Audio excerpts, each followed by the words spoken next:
நீங்கள் உங்களுடைய கதையை பற்றி சொல்லிக்கிட்டு இருக்கும்போது ஒரு விஷயம் சொன்னீங்க. ஒரு கம்பெனியில் வந்து நாம் வேலை செஞ்சுட்டு அதை விட்டு வெளியே வரும்போது அந்த கம்பெனி நாம் காப்பி அடிக்கக்கூடாது அப்படின்னு சொல்லி. கண்டிப்பாக கம்பெனி காப்பி அடிக்காமல், இப்போது நம்ம ஒரு கம்பெனியில் வந்து ஒருத்தங்க வேலைக்கு போகிறாங்க அப்படின்னா 2 வகையான லேர்னர்ஸ் இருப்பாங்க. ஒன்று அங்கே என்ன நடக்குது அப்படிங்கிறத கற்றுக்கிட்டு அதை வந்து இங்கே காப்பி அடிக்கிறவங்க குரூப் அப்படிங்கிறவங்க இருப்பாங்க. இது வந்து ரொம்ப எளிமையான ஒரு வேலை. சும்மா நம்ம பார்க்குறோம், நமக்கு தெரியுது, நம்ம பண்ண முடியுங்கிற ஒரு நம்பிக்கை வந்துடுது. இயல்பாக எல்லாத்துக்குள்ளேயும் நடக்கிற ஒரு விஷயம். இது இல்லாமல் நீங்கள் 2வது வகை ஒன்று சொன்னீங்க இல்லையா, நமக்கான தேடல் இருக்கணும் அல்லது நமக்கான ஒரு விஷயத்தை கண்டுபிடிக்கணும் அப்படின்னு சொல்லிட்டு, அந்த பர்டிகுலர் விஷயத்தை இப்படி செய்கிறதுங்க. சார், நீங்கள் வந்து இன்றைக்கி வந்து நான் மோட்டர் வியாபாரி விற்கிறேன் இல்லைங்களா, எங்கிட்ட ஒருத்தர் ஒரு மார்க்கெட்டிங் ஒர்க் பண்ணுறாரு அப்படின்னா, எங்கிட்ட இருக்கிற விஷயங்கள், நல்ல விஷயங்களை அவர் எடுத்துகிட்டு வேறு ப்ராடக்ட் அவர் டீலர்ஷிப் எடுக்கலாம், இல்லை அவர் மேனுஃபேக்சரிங் பண்ணலாம். இன்றைக்கி வந்து பார்த்திங்கன்னா மக்கள் வந்து இன்றைக்கி அடுத்த 10 வருஷத்தில் இந்தியாவில் வந்து பயங்கர க்ரோத் ஆக போகிற பிஸ்னஸ் பார்த்திங்கன்னா solar, energy saving product, man power saving products, HR management, அப்புறம் வந்து பார்த்திங்கன்னா பொல்யூஷன் கண்ட்ரோல் எக்யூப்மெண்ட்ஸு, அப்புறம் இந்த waste water management, solid waste management, அதாவது பாலித்தீனுக்கு வேறு கண்டுபிடிப்புகள், இந்த மாதிரி இண்டஸ்ட்ரியெல்லாம் இனி 20-30 வருஷத்துக்கு ஃபுட் இண்டஸ்ட்ரி ரொம்ப க்ரோ ஆக போகுது இந்தியாவில். இன்றைக்கி பார்த்திங்கன்னா கோயம்புத்தூர் மிகப்பெரிய டெக்ஸ்டைல் பேஸ்டு இண்டஸ்ட்ரியாக இருந்த கோயம்புத்தூர் இன்றைக்கி பார்த்திங்கன்னா ஃபுட் அண்ட் கிச்சன் எக்யூப்மெண்ட்ஸில், ஃபுட் ப்ராசஸிங் மிஷினரியில் சவுத் இந்தியாவிலேயே ஏஷியாவிலேயே நம்பர் 1 கோயம்புத்தூர் தான். நீங்கள் பார்த்தீங்கன்னா இன்றைக்கி சப்பாத்தியிலேருந்து, இடியாப்பத்திலேருந்து, கிரைண்டர்லேருந்து எல்லாமே கோயம்புத்தூர்லேருந்து தான் போகுது. அன்றைக்கி மக்கள் வந்து பார்த்திங்கன்னா ஒரு புரோட்டா தயாரிக்கிறதுக்கு ஒரு மாஸ்டர் போட்டு பண்ணிகிட்டு இருந்தாங்க. இன்றைக்கி மிஷின் வந்துருச்சு, 1 மணி நேரத்தில் 1000 புரோட்டா கிடைக்கும் உங்களுக்கு. சப்பாத்தி அதே மாதிரி தான். அந்த மாதிரி புதிய தேடல் இருந்தது அப்படின்னா நீங்கள் வந்து கண்டிப்பாக அந்த மாதிரி தேடுங்க.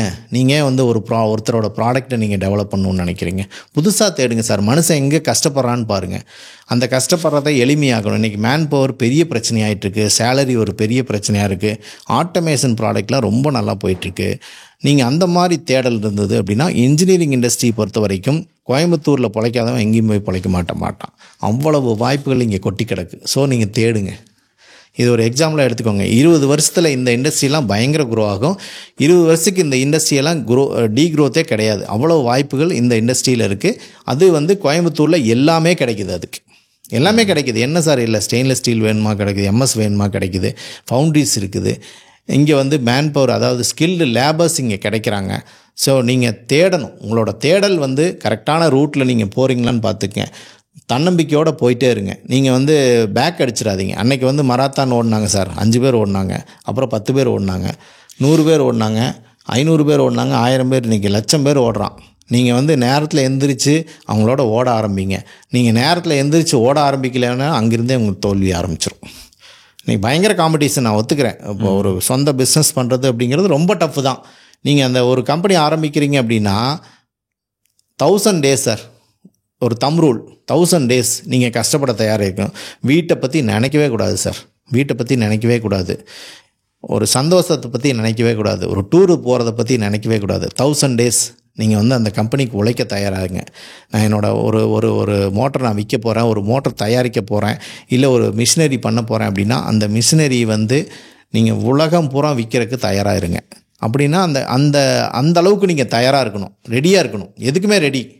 நான் சாப்பாடு எனக்கு வேண்டாம், சந்தோஷம் எனக்கு வேண்டாம், என்னுடைய கம்பெனியை நான் அடுத்த ஸ்டேஜுக்கு கொண்டு போகணும், என் ஃபேமிலியை அடுத்த ஸ்டேஜுக்கு கொண்டு போகணும். 1000 டேஸ் கண்ணை மூடிக்கங்க, கண்ணை மூடிட்டு கஷ்டப்பட்டே இருங்க. நிறைய பேரை பாருங்கள், புதுசாக அதில் அந்த மிஷின்ஸ்லேயோ உங்கள் பிஸ்னஸ்லேயோ நிறைய ஐடியாஸ் இம்ப்ளிமெண்ட் பண்ணுங்கள். வாய்ப்புகள் கொட்டி கிடக்கு, தேடிக்கிட்டு இருக்கிறாங்க உங்களை மாதிரி யங்ஸ்டர்ஸை. நீங்கள் அதுக்கான தேடலை நீங்கள் எடுத்துக்கோங்க. 1000 டேஸ் அந்த கம்பெனியை கண்ணை மூடிட்டு வேறு எதையும் திக் பண்ணாமல் அந்த பிஸ்னஸை பார்த்தீங்க அப்படின்னா 1001வது நாள் அந்த கம்பெனி உங்களை காப்பாற்ற ஆரம்பிச்சிடும். அதுக்கப்புறம் வர்றதெல்லாம் உங்களுக்கு லாபம் தான். இன்றைக்கி புதுசாக என்டர்பிரனருக்கு இதுதான் சொல்கிறேன், 1000 டேஸ் ஒர்க் பண்ண ரெடியாக இருங்க. 1001வது நாள் அந்த கம்பெனி உங்களை காப்பாற்ற ஆரம்பிச்சிடும் கண்டிப்பாக. ரைட். இப்போ இந்த காம்படிஷன் ஒரு இது சொன்னீங்க இல்லைங்களா, அந்த காம்படிஷன் வந்து இருந்தாலும் நம்ம இந்த காம்படிஷனில் எப்படி நம்ம நிற்கிறது, இது 2 வகையாக நான் வந்து பார்க்குறேன். ஒன்று, முதல் முறையாக ஒருத்தங்க வர்றாங்க, இந்த எல்லா ஃபீல்டுலேயுமே இருக்குது. நம்ம அதை யூடியூப் பண்ணுறோம்னா யூடியூப்லேயும் இருக்குது, தொழில் பண்ணுறோம்னா அங்கேயும் இருக்குது, எல்லாமே இடத்துலையும் இருக்குது. காம்படிஷன் ரொம்பவுமே அதிகமாக இருக்குது. முதல் முறையாக ஒருத்தங்க தொடங்குறாங்க ஒரு தொழிலையோ எந்த ஒரு செயலை தொடங்கினாலும் அதில் இருக்கிற ஒரு காம்படிஷனை அந்த ஒரு நபர் வந்து எப்படி சமாளிக்கிறது அல்லது தனித்து அவங்களை எப்படி காமிச்சிக்கிறது?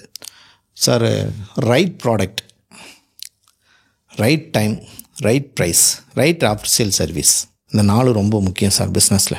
நீங்கள் கரெக்டான ஒரு ப்ராடக்டை செலக்ட் பண்ணுறீங்க, ரைட் ப்ரைஸ் கொடுங்க, ரைட் டைம் டெலிவரி கொடுங்க, ரைட் ஆஃப்டர் சேல் சர்வீஸ், இந்த 4 வந்து நீங்கள் பண்ணிங்க அப்படின்னா உங்கள் காம்படிட்டர். எனக்கு ஏகப்பட்ட காம்படிட்டர் சார். நான் கோயம்புத்தூரில் மோட்டரே பெரிய ஹப்பு கோயம்புத்தூர். இங்கே வந்து சீமென்ஸ் மோட்டர் விற்கிறவங்க, கிராம்ப்டன் விற்கிறவங்க, ஹேவல்ஸ் விற்கிறவங்க நிறைய இருக்காங்க. எல்லாருமே எனக்கு ஃப்ரெண்ட்ஸ் தான் சார். யாரையுமே எதிரியாக நினைக்கிறதே இல்லை. நீங்கள் வந்து ஒரு கஸ்டமர்கிட்ட போகிறீங்கன்னா உங்களோட ஸ்பெஷாலிட்டி என்ன, நீ ஏன் எங்கிட்ட வாங்கணும் சார்? இத்தனை வருஷமாக நான் விற்றுட்ருக்கேன், இவ்வளோ கஸ்டமர்ஸ் எங்கிட்ட இருக்காங்க. அவர் தெரிஞ்ச ஒரு கிச்சன் எக்யூப்மெண்ட்ஸில் நீங்கள் வந்து ஒரு மோட்டர் விற்கணுன்னா, சார் நான் இந்த கிச்சன் எக்யூப்மெண்ட்ஸுக்கு 15 வருஷமாக பண்ணிகிட்ருக்கேன் சார், நீங்கள் வேணால் ஃபோன் பண்ணி கேளுங்க சார், அப்படிங்கிற ஒரு ரெஃபரன்ஸ் உங்களுக்கு இருக்கணும். நீங்கள் வந்து ஒரு நம்பிக்கையை உங்கள் கஸ்டமருக்கு நீங்கள் கொடுங்க. ஏன் சார் கஸ்டமர் வெளியே போகிறாரு உங்களை விட்டு? நிறைய பேர் நினைக்கிறது, ஒரு கஸ்டமர் ஏன் வெளியே போகிறாருன்னா, உங்கள்கிட்ட ப்ரைஸ் சரியில்லை, ப்ரைஸ் ஜாஸ்தியாக இருந்தால் வெளியே போவார், சர்வீஸ் இல்லைன்னா வெளியே போவார், ரெஸ்பான்ஸ் இல்லைன்னா வெளியே போவார். அந்தக்கான வாய்ப்பை நீங்கள் கொடுக்கல அப்படின்னா எந்த காம்படிட்டர் எங்கேருந்து வந்தாலும் உங்களை ஒன்றும் பண்ண முடியாது சார். எனக்கு நிறைய காம்படிஷன் இருக்குது சார். எல்லோரும் என்னோடய ஃப்ரெண்ட்ஸ் தான். நாங்கள் அப்படி எதிரியாகவே யாரையும் நினைக்கிறது இல்லை.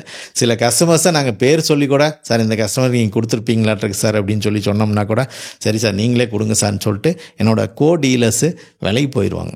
அப்படி தான் நாங்கள் ஃப்ரெண்ட்ஸாக இருக்கிறோம். நாங்கள் ஃபேமிலியோடு தான் எல்லோரும் வெளியே போகிறோம். அவங்கவுங்க பிஸ்னஸ் அவங்கவுங்க பார்க்குறாங்க சார். நாம் யாரையும் எதிரியாக நினைக்க வேண்டாம் சார். யாருமே எதிரி கிடையாது சார்.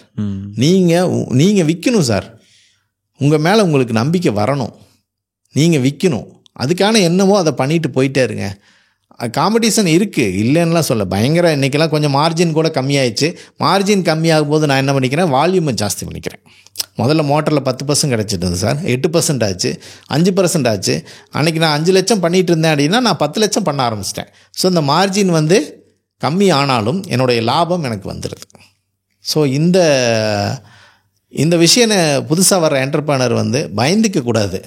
நம்பிக்கை, தன்னம்பிக்கை இருந்ததுன்னா யாருக்குமே பயந்துக்க வேண்டியதில்லை சார். அதே மாதிரி நேர்மையாக இருக்கணும் சார். நேர்மை ரொம்ப முக்கியம் தொழிலில். நீங்கள் பொய் சொல்கிறது, ஃபோன் எடுக்காமல் இருக்கிறது, ரெஸ்பான்ஸ். நீங்கள் 24 hours என்னோடய ஃபோன் ஆனில் தான் இருக்கும். நீங்கள் எப்போ வேணாலும் கூப்பிடலாம். ரவுண்ட் த கிளாக் நான் ஃபோன் எடுப்பேன். இதுக்கெல்லாம் தயாராக இருந்தால் என்டர்பிரனர் ஆகுங்க. ஒரு என்டர்பிரனருக்கும் ஒரு வேலைக்கு போகிறவங்களுக்கு ஒரே ஒரு வித்தியாசம் தான் சார். நீங்கள் வந்து ஒரு என்டர்பிரனர் ஆகணும்னா ஒரு 2 விஷயங்களை நீங்கள் மறந்துடக்கூடாது. அதாவது என்ன எப்படின்னா, உங்கள் வாழ்க்கையை மற்றவங்க டிசைட் பண்ணணும் அப்படின்னு நீங்கள் நினச்சிங்க அப்படின்னா வேலைக்கு போயிடுங்க. உங்கள் வாழ்க்கையை நீங்கள் டிசைட் பண்ணணும் அப்படின்னு நினச்சிங்கன்னா என்டர்பிரனர் ஆகுங்க. இவ்வளோதான் நண்பர்களே. ஐ ஹோப் இந்த வீடியோ பகுதியிலேருந்து நிறைய விஷயங்கள் நீங்கள் லேர்ன் பண்ணியிருப்பீங்க அப்படின்னு நினைக்கிறேன். இது தமிழ் பிஸ்னஸ் பாட்காஸ்ட்லேருந்து ஒரு ஃபுல் எபிசோட்லேருந்து, பாட்காஸ்ட் எபிசோட்லேருந்து எடுக்கப்பட்ட ஒரு சின்ன பகுதி தான். இந்த வீடியோவை, இந்த பாட்காஸ்ட்டை நீங்கள் ஃபுல்லாக லேர்ன் பண்ணணும், கற்றுக்கணும், பார்க்கணும் அப்படின்னு ஆசைப்பட்டீங்க அப்படின்னா அதை தான் இப்போ நீங்கள் ஸ்க்ரீனில் பார்த்துக்கிட்டு இருக்கிறீங்க. இந்த வீடியோவை கிளிக் பண்ணுறதன் மூலமாக நீங்கள் இந்த ஃபுல் எபிசோடை பார்க்க முடியும்.